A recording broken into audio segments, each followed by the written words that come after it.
everyone. Welcome back to Grow Your English Daily. I'm Emily, your friendly guide on this English learning adventure. And I'm John. Happy to be here with you all. Emily, it's great to connect again. It's great to have you, John. Today, we're talking about something super important for all of you learning English: how to speak English every day. Do you ever feel like you want to improve, but you just don't have enough time? Or maybe you start strong, but then life gets busy and you stop practicing? Oh, absolutely, Emily. That's a very common feeling. Many learners feel that way. They want to make progress, but they struggle with consistency. Life is busy, and finding large blocks of time for study can be really difficult or even impossible for some people. They might feel guilty when they miss a day, and then it becomes harder to start again. This is a big challenge for many. Exactly. Well, today, John and I are going to share a simple, powerful method called the 10-minute method. It's all about creating a daily habit system for speaking English.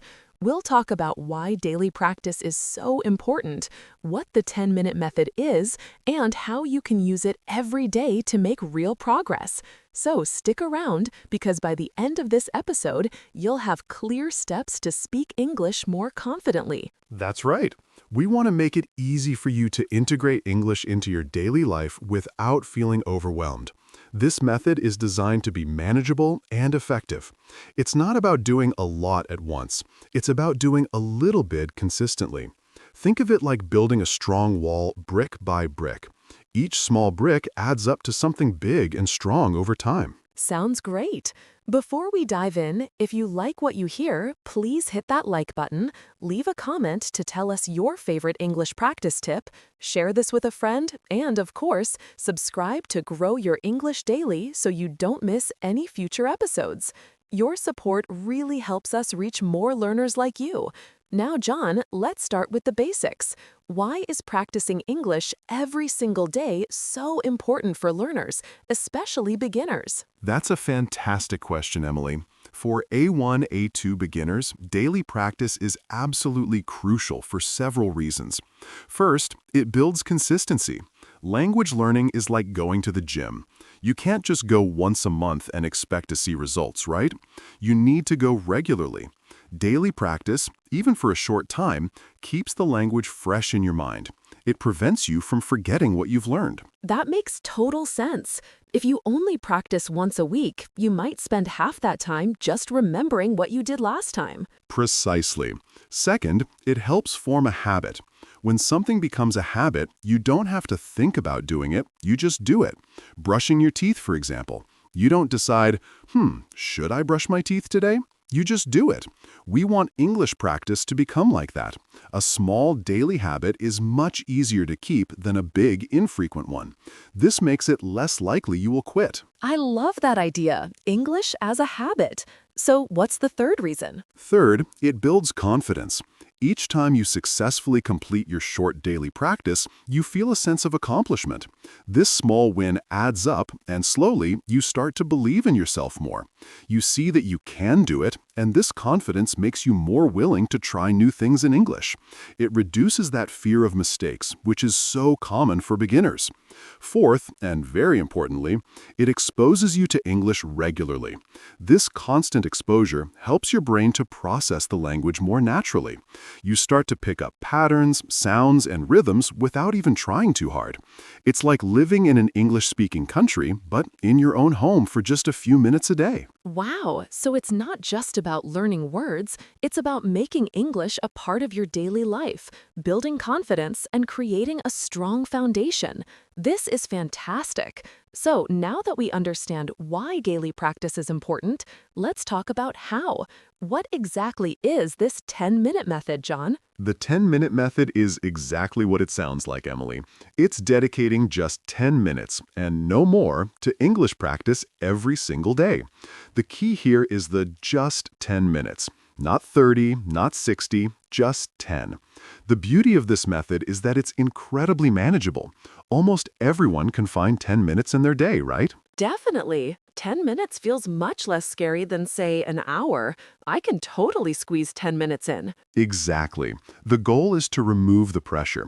When you tell yourself you only need to practice for 10 minutes, it's easier to start.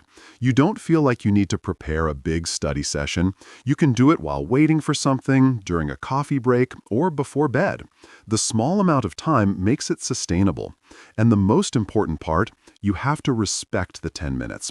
When the 10 minutes are up, you stop. Even if you feel like doing more, stop. This helps build anticipation for tomorrow's session and prevents burnout. It keeps it fresh and fun. That's smart. It's like leaving a good book on a cliffhanger. You want to come back to it. So, for our A1, A2 learners, what are some specific, simple activities they can do in those 10 minutes? Okay, so for beginners, we want activities that are low stress and highly effective. Here are a few ideas. First, listen to something short in English. This could be a very short podcast episode, like part of ours, a children's story, or even a simple song. Focus on just listening for key words, even if you don't understand every word. You can try listening to the same short clip 2 or 3 times. This helps your ear get used to the sounds and rhythm of English. Great idea. Listening is so important. Second, speak to yourself in English. Yes, I know it sounds a little strange, but it works. You can describe your surroundings. This is my kitchen. There is a cup on the table. The chair is brown. Or narrate your actions. I am drinking water. I am opening the door.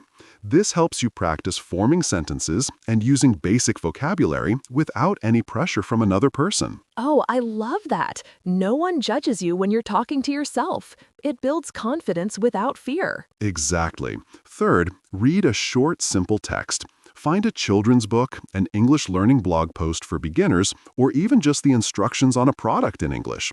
Focus on understanding the main idea. Don't worry about every single word.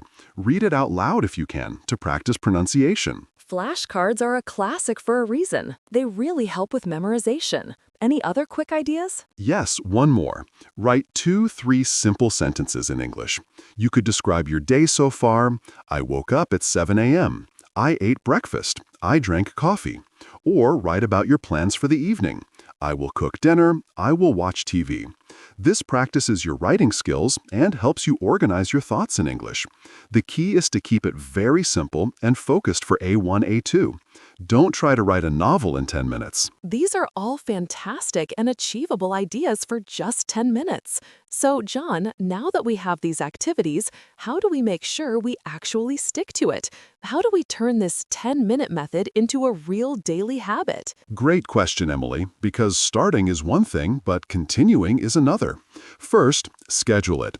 Treat your 10 minutes of English practice like an important appointment. Pick a specific time each day that works for you. Maybe first thing in the morning, during your lunch break, or right before bed. When it's scheduled, you're more likely to do it. Second, use habit stacking. This means you link your English practice to an existing habit. For example, after I finish my first cup of coffee, I will do my 10 minutes of English. Or, before I check social media at night, I will do my 10 minutes of English. This makes it easier to remember and integrate. Habit stacking sounds really smart. It uses something you already do to trigger the new habit. It really does work. Third, make it easy and remove obstacles. Have your materials ready.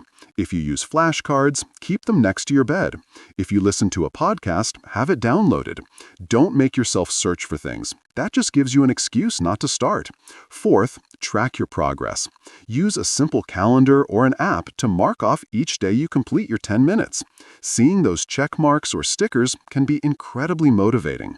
You visually see your consistency growing, and that feels good. You can even give yourself a small reward after a week of consistent practice, like watching an episode of your favorite show or enjoying a treat. This positive reinforcement strengthens the habit. That's so encouraging. But what if someone misses a day or two? It happens to all of us. That's a very important point, Emily.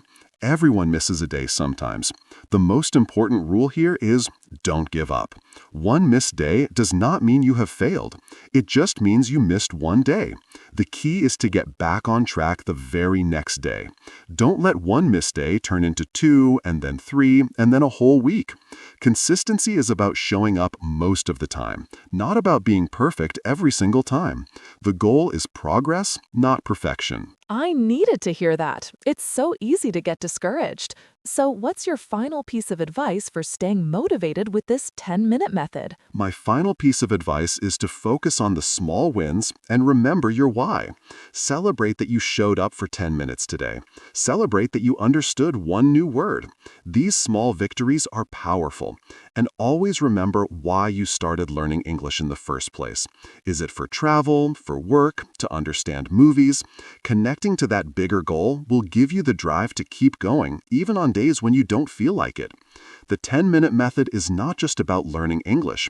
It's about building discipline and showing up for yourself. Over time, those 10 minutes will accumulate into hours, and those hours will lead to real, noticeable progress. You will be amazed at how much you improve. That's such a powerful message, John. Focus on the small wins and remember your why. I love it. Thank you so much for breaking down the 10-minute method for us today. It truly sounds like a game changer for anyone struggling to make English practice a regular part of their day. It's simple, effective, and totally doable. My pleasure, Emily. I truly believe in this method, and I know it can help so many learners. Just start with those 10 minutes, and you'll see the difference. Absolutely. So everyone, start today. Find 10 minutes, pick one of John's amazing activity ideas, and begin building your daily English habit. You can do this. Remember to like this episode, comment with your 10-minute method,